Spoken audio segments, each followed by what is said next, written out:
சங்கீதம் 107:20 அவர் தம்முடைய வசனத்தை அனுப்பி அவர்களை குணமாக்கி அவர்களை அழிவுக்கு தப்புவிக்கிறார் என்கிற வாக்கின்படி இந்த நல்ல வேளையிலும் உங்களுடைய வாழ்க்கை தொடர்ந்து ஆசீர்வாதமாக இருப்பதற்கும் நீங்கள் ஜீவ சுக பலன் ஆரோக்கியத்தோடு இருப்பதற்கும் அவர் தம்முடைய வார்த்தை அனுப்பி உங்களுடைய எல்லா வியாதிகளிலிருந்து குணமாக்கி தேவன் உங்களை நடத்துகிற தேவன். அவர்களுடைய அழிவுக்கு அவர்களை குணமாக்கி எல்லா அழிவுக்கு உங்களை தப்புவிக்கிற தேவனாய் கர்த்தர் உங்களோடு கூட பேசுகிறார். எப்பேற்பட்ட வியாதிகளானாலும் ஆண்டு சமூகத்தில் கேட்கணும், ஒரு வார்த்தை சொல்லும் கர்த்தாவே என்று. அந்த 100க்கு அதிபதி தன் வேலைக்காரனுக்காக, ஆண்டவரே என் வீட்டுக்கு வர நீ பார்த்திருந்தல்ல, ஒருவன் வா என்றால் வருகிறான், போ என்றால் போகிறான், அதை செய் என்றால் செய்கிறான்.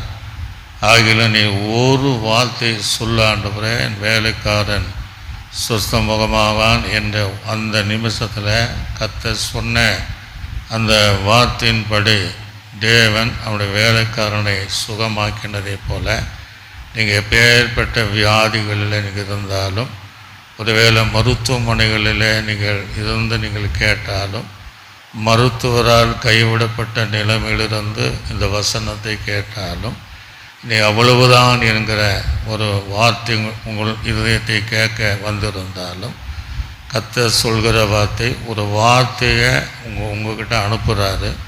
அது வல்லமையான வார்த்தை, அற்புதமான வார்த்தை, அது தேவனுடைய வார்த்தை. அவர் வாயிலிருந்து புறப்படுகிற வார்த்தை மனுஷன் அப்பத்தினால மாத்திரமல்ல, தேவனுடைய வாயிலிருந்து வார்த்தையினாலே அவன் பிழைப்பான் என்று சொன்னதை போல, உங்கள் சிறு குழந்தையாக இருக்கலாம், நீங்கள் இப்பொழுது படைக்கல இருந்தாலும் முடியாமல் இருந்தாலும், இப்பொழுது வார்த்தை நீங்கள் இருதயத்தில் விரும்பினதை, நீங்கள் காத்திருக்கிறதை அதை செய்துவிட்டு தான் இயேசுவிடத்து திரும்ப ஆண்டவரே சொல்கிறாரு, நான் அனுப்புகிற வார்த்தை நான் விரும்பினதை செய்துவிட்டு என்னிடத்தில் திரும்ப